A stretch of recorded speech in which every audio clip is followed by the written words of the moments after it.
Vote जालियात को नहीं एबे सारा देश में हईचई सृष्टि होईछि। कटक जिला सालेपुर टांगी निर्वाचन मंडलीर गुजरपुर ठारे प्रेसमिट करी सरकार को ऊपर बर्षिछि कांग्रेस।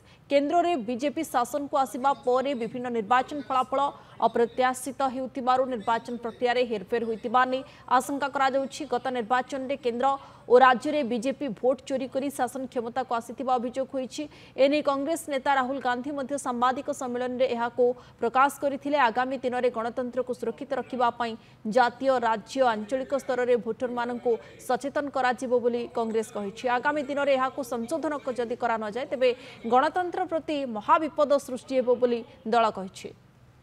भारत वर्ष भोट चोरी सुना चोरी हुए, टंका चोरी हुए, रूपा चोरी हुए।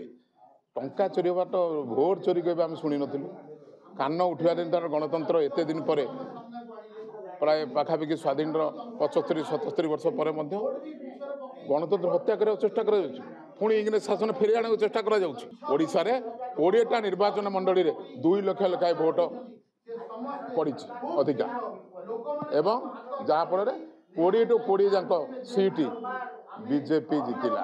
गोटी गोटी कौटी भोट चोरी होती, केते भोट चोरी होती, 100 रू 155 बयस पर्यटन लोक कहीं बंचती। एबे आम मैंने गोटाए जिनस इलेक्शन कमिशन ऑफ इंडिया को कहूँ जहाँ डाटा मागिचंदी राहुल गांधी आपण मैंने तांको प्रोवाइड करंतु जेमती आउरी स्पष्ट हो पारु केमिति चोरी होईची नहेले जणे जणे लोक इलेक्शन कमिशन ऑफ इंडिया रो गोटे गोटाए पद अधिकारी आउ बीजेपी सरकार रो प्रत्येक पद अधिकारी समस्ते जेल जीवा पई रेडी हुंतु। साधारण जनता सचेतन हेलेनी, से माने जानिलेनी। समस्ते कहूथले आज्ञा आम माने तो चाहू नथुलु ये केमिति होउचंदी। एबे जना पड़ी गला स्पष्ट भाव में कि भोट भी चोरी करिके सरकारटा गढ़ाई।